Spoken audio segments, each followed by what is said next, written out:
Mesdames et messieurs, bienvenue dans cette nouvelle vidéo. Aujourd'hui, on continue notre série sur les constellations d'astrologie védique, dite astrologie indienne. C'est une astrologie sidérale, c'est-à-dire une astrologie basée sur les constellations, sur les étoiles, et non sur les signes. Donc ce n'est pas une astrologie tropique, une astrologie occidentale, c'est un petit peu différent. Je referai évidemment des vidéos sur l'astrologie occidentale que tout le monde connaît, et je continuerai donc je ferai une série également sur l'astrologie occidentale. Mais je vais finir évidemment cette série sur l'astrologie indienne, puisque je l'ai commencé, et également parce qu'il y a beaucoup de personnes qui suivent mon travail en astrologie indienne. Alors, on va donc aujourd'hui parler de la balance en 2025. Ceux qui vont le plus se retrouver dans ce que je vais dire sont ceux qui ont l'ascendant balance ou la lune en balance dans l'astrologie indienne. Donc si vous ne savez pas où est positionné votre ascendant, votre lune en astrologie indienne, n'hésitez pas à regarder sur les sites, le site gratuit, les sites comme Astrothème, vous mettez en astrologie sidérale par exemple, et vous aurez votre réponse. Si également vous voulez la fiche récapitulative, vous la téléchargez, le lien est en description. N'hésitez pas, j'ai travaillé un petit peu, donc ça me fait plaisir que vous la téléchargez. Vous pouvez également l'imprimer également. Voilà, on va parler aujourd'hui de Saturne, de Jupiter, des nœuds lunaires et de Mars. Et je parlerai courant 2025 des autres transits de Mercure, de Vénus, du Soleil notamment. Voilà, c'est parti donc, on commence sans plus tarder avec le transit de Saturne. Saturne qui transite dans la constellation des Poissons le 29 mars 2025 et qui va y rester jusqu'au 3 juin 2027. Bon, Saturne, c'est le grand maléfique de l'astrologie indienne, donc généralement, de l'astrologie tout court. Donc généralement, il est froid et sec, donc généralement, il va venir perturber les domaines qu'il va toucher, mais il va surtout perturber les domaines quand il sera activé. C'est-à-dire, si vous êtes en période, sous-période ou interpériode de Saturne, ou si Saturne est dans votre thème activé par une éclipse, par exemple. Vous voyez, il y a pas mal de techniques qui viennent déclencher, activer vos planètes de votre thème natal. Donc évidemment, tout va dépendre ici de votre thème natal. Mais de manière générale, eh bien, Saturne va ici venir transiter votre maison 6, les balances. Donc ici, la maison 6, c'est en lien avec le devoir. Donc souvent, Saturne en 6, il y a quelque chose à faire, un devoir, quelque chose à réaliser. Généralement, c'est une routine sur le long terme. Donc c'est très propice pour mettre en place une routine sur le long terme. Attention à la paresse, Saturne en 6. Attention à respecter vos responsabilités, à respecter vos promesses, Saturne en 6. Mais en tout cas, ça reste favorable pour tout ce qui s'apparente vraiment à, je dirais, de l'amitié, si ça concerne par exemple des amis. C'est-à-dire la fidélité en amitié, le service en lien avec vos amis, tout ce qui s'apparente au service, tout ce qui s'apparente à l'idée d'aider les gens. Saturne en 6, c'est aider les gens. Donc ça, on peut par exemple, avec ce transit de Saturne en Poisson, pour vous les balances, eh bien, plus vous solliciter. Pour, est-ce que tu peux m'aider à faire ceci, est-ce que tu peux m'aider à faire cela? Eh bien, Saturne en 6, en Poisson ici, vient nous parler de ça. Évidemment, encore une fois, surtout si Saturne est activé dans votre thème. Donc, mise en évidence du service, ici.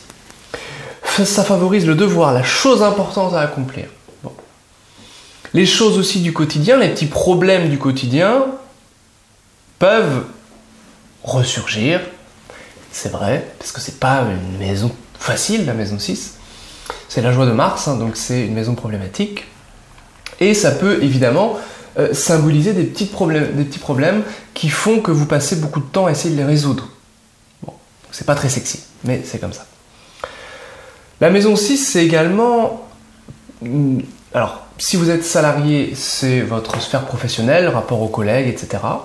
Donc Saturne ici vient troubler cela, tout simplement. Donc un trouble dans le travail, dans la relation avec les collègues éventuellement. Ça peut être, si vous êtes entrepreneur ou chef d'entreprise, ça peut être avec des employés, un trouble au niveau des employés. Par exemple, quand je dis trouble, ça peut être un employé qui s'en va, c'est pas forcément mauvais en soi. Ou ça peut être un collègue qui s'en va, c'est pas forcément mauvais. C'est-à-dire que ça trouble le domaine du point de vue astrologique, mais ça peut tout à fait vous convenir, je veux dire. C'est-à-dire que Saturne, quand on dit que c'est le grand maléfique, il ne faut pas que ça vous effraie. C'est simplement que ça vient donner une décroissance dans le domaine. Par exemple, si vous voulez prendre votre retraite anticipée, on va rechercher un transit de Saturne.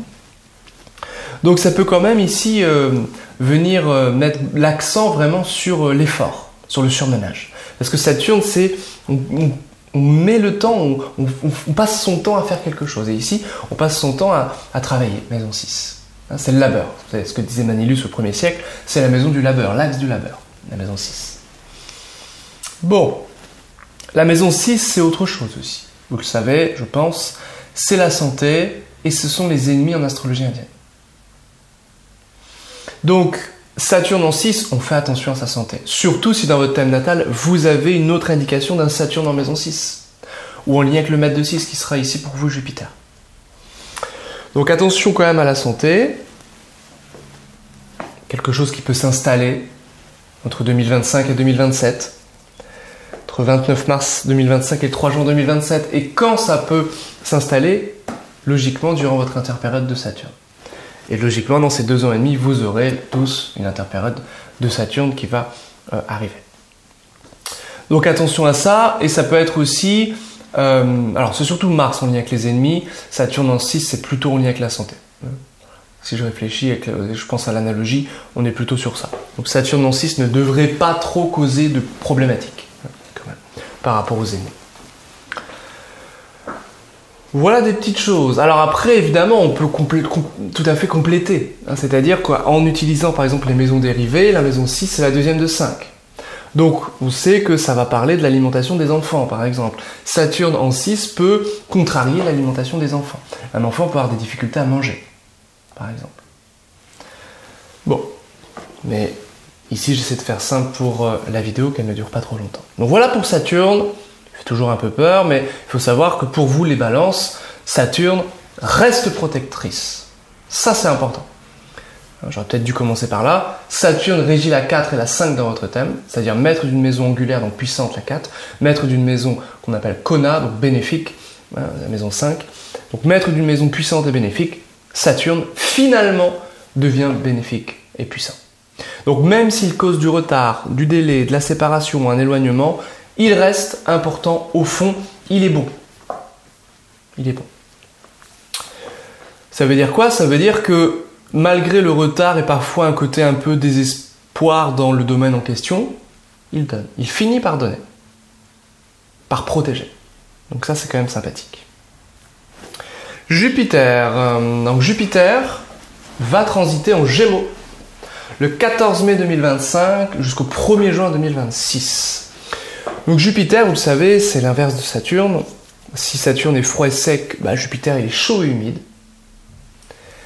Et donc il est, évidemment, en astrologie on adore l'humidité, il est très très bénéfique.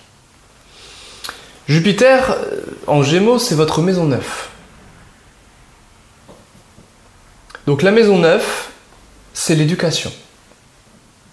La haute éducation. Ça va dépendre du contexte. Si par exemple vous avez un handicap, Jupiter en 9 peut parler d'un éducateur, quelqu'un qui vous aide.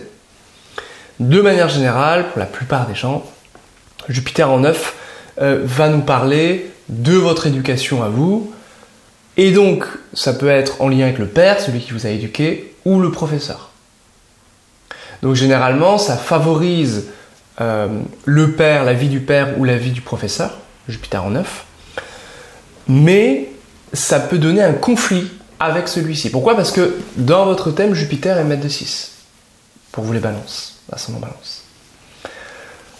Donc il peut y avoir un déplacement du père, il peut y avoir une mise en couple du père ou du professeur, et la carrière favorisée surtout pour le père. Mais un petit conflit, un petit quelque chose pour le père ou le professeur. Ça favorise grandement la connaissance. Donc vraiment, Jupiter en 9 pour vous, les balances, c'est une année de connaissance. Hein?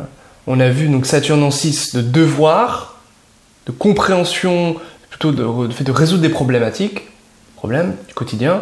Jupiter en 9, c'est ok, on essaie aussi de s'élever par l'étude, par la philosophie, par la science, par la spiritualité. Jupiter en 9. Alors si dans votre thème natal c'est très fort parce que vous avez Jupiter en lien avec Mercure, maître de 9, ou Jupiter qui aspecte la maison 9 ou l'occupe, là, le transit il est excellent pour vous. C'est généralement une période de chance, ce Jupiter en 9. Ça favorise les idées en lien avec la compassion, l'empathie, la justice, la justesse, l'équité. Tout ça, c'est Jupiter. Ça peut officialiser une relation aussi, éventuellement pour un frère ou une sœur, parce que Jupiter est maître de 3. Et ici, dans la maison 9, la maison de la légalité, vous pouvez signer, maison 3, faire des choses avec les mains, signer quelque chose d'officiel, comme un contrat, un traité, bon, peu importe. Écrire aussi. Maître de 3 en 9, si par exemple vous avez un projet d'écriture et que vous voulez, ou d'oracle, ou je sais pas quoi, et que vous voulez le publier, c'est le bon moment. Pour l'envoyer à des maisons d'édition, par exemple. Ou pour l'éditer vous-même. Et ça peut vous rapporter de l'argent, parce que Jupiter, ce sont les finances, de manière générale. Donc ça favorise les finances en lien avec l'enseignement, en lien avec l'édition, en lien avec une école. Si vous voulez créer une école, comme j'ai fait moi, par exemple, une école en ligne, c'est très favorable, Jupiter en 9. Ça favorise également l'étranger, l'instruction, de manière générale. Donc ça, c'est plutôt sympathique, ce transit de Jupiter dans votre maison 9. Il y a un lien très fort avec la religion aussi, Jupiter. Jupiter, c'est le prêtre, le curé, le maître spirituel, le mentor. Ça peut être le moment où vous rencontrez votre mentor, votre professeur. Ou si vous en avez déjà un, ça peut être quelque chose de plus profond avec lui. Donc voilà pour Saturne et pour Jupiter. Maintenant, on va parler des nœuds lunaires. Donc, Raoult va transiter en Verseau le 29 mai 2025. Parce qu'ici, en ce moment, il est en Poisson. En astrologie indienne, pas en astrologie tropique. Et Raoult va donc transiter en Verseau du 29 mai 2025 au 25 novembre 2026. Et évidemment, à l'opposé, on aura Ketu, le nœud sud. Donc Raoult, le nœud nord, Ketu, le nœud sud. Et Ketu, le nœud sud, il sera en Lion. Bon, donc, le Lion, c'est votre maison 11, les balances. Le Verseau, c'est votre maison 5. Donc ça va parler de cet axe important, 5-11. Bon. La maison 5, on va commencer par le nœud nord. Il fait quoi le nœud nord? Il met en évidence le domaine en question. Ça devient une obsession. Vous allez penser à quoi? Vous allez être obsédé par quoi? Par l'apprentissage. Maison 5. On l'oublie tout le temps parce qu'on a perdu ça, mais la maison 5, c'est la maison de la répétition. C'est pour ça que c'est la maison des gens qui font du théâtre, des gens qui font de la musique parce qu'ils sont en répétition. C'est pour ça que c'est la maison des mantras, parce qu'on répète des formules sacrées. La maison 5, c'est pour ça que c'est la maison des enfants, parce que quelque part c'est une répétition de nos gènes. Donc il y a quelque chose en lien avec la répétition, avec la 5. Et évidemment, on apprend comment? Par la répétition. C'est pour ça qu'en astrologie indienne, la maison 5, c'est le type d'intelligence, et c'est la manière dont on apprend. C'est aussi la manière dont on se fait plaisir, on va y revenir. Donc mise en évidence de l'apprentissage avec Raoult, ça va vous donner une hyperactivité mentale. Beaucoup de créativité. Alors si vous voulez créer, c'est le meilleur moment. 2025-2026, c'est le meilleur moment. Vous risqueriez d'avoir une boulimie d'informations, c'est-à-dire vous apprenez du matin au soir, vous vous couchez à 2-3 heures. C'est ce que j'ai dans mon thème, donc je sais bien de quoi ça parle. Mais c'est vraiment l'idée de toujours consommer davantage et de l'impression de ne jamais en savoir assez. Donc ça donne une boulimie d'informations comme ça. On a investi dans l'éducation, soit de ses propres enfants, soit de ses élèves, soit des enfants des autres. Raoult en 5. Donc cerveau en hyperactivité, beaucoup de créativité, c'est vraiment la maison de la création, la 5. Les œuvres qu'on réalise.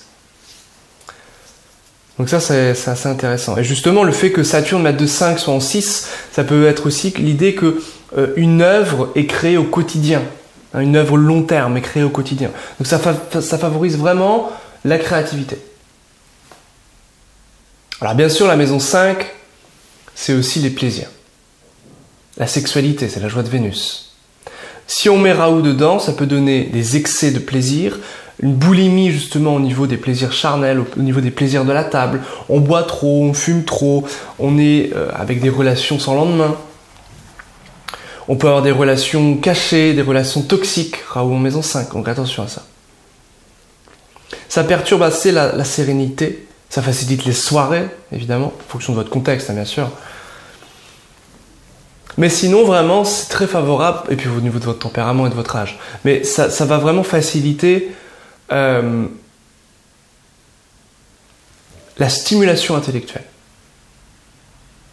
Par exemple, ça peut être le moment où vous apprenez les échecs, ou alors vous vous investissez dedans. Vous voyez, c'est vraiment Raoult en 5, c'est la réflexion.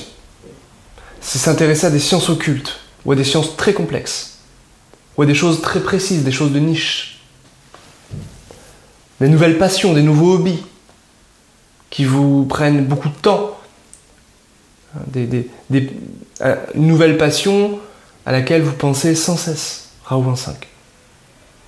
Ça fait, en fait, c'est un transit de gens passionnés, hein, pour ça, de créateurs, de Raoult en 5.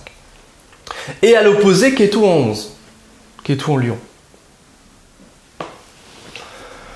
Donc, Ketu, c'est l'inverse de Raoult, c'est-à-dire que c'est la zone de négligence. C'est la zone où il y a une décroissance importante, un déclin du domaine. Donc la maison, c'est quoi? Ce sont les amis. Donc il peut y avoir comme ça une réduction de la sphère amicale, une réduction du réseau social. Et en même temps, ça facilite, c'est pour ça que c'est très ambigu les nœuds, ça facilite la création de votre propre communauté, mais une communauté spirituelle ou atypique ou de niche. Donc, par exemple dans un domaine précis. Typiquement, Raoult en 5 et toi en 11, c'est soit je crée et j'envoie ça à un public, ou j'apprends et je partage mes connaissances à des élèves ou une communauté, au mieux que j'ai créé. Donc ça facilite ça si vous voulez faire ça en 2025. C'est très favorable.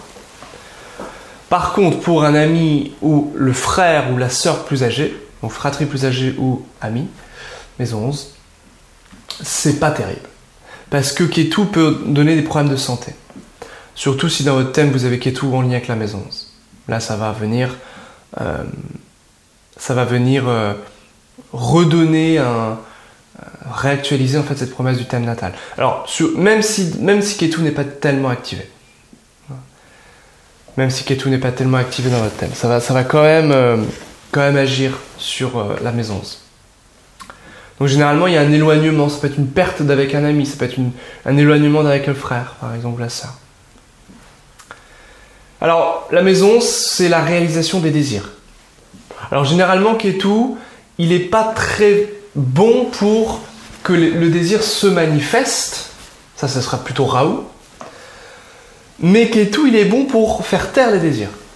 Ça veut dire, bon, finalement, je voulais faire ça, mais c'est pas très grave, et puis je m'en contente, vous voyez. Alors que le Raoult, il est différent. Le Raoult, c'est, à l'inverse, c'est j'obtiens ce que je voulais, mais je suis pas content, il me faut plus. La Ketu, c'est l'inverse. C'est, finalement, j'arrive pas à obtenir ce que je veux, mais c'est pas grave. Donc il y a un côté plus, je me contente de mon sort. Et je crée, Raoult en 5, et j'apprends énormément. Voilà pour ces transits majeurs. Maintenant, rapidement, on va parler de Mars, qui est moins important parce que, alors, bien sûr, toutes les planètes sont importantes, mais Mars est un petit peu moins importante parce que elle risque de ne pas être activée, cette planète, dans votre thème.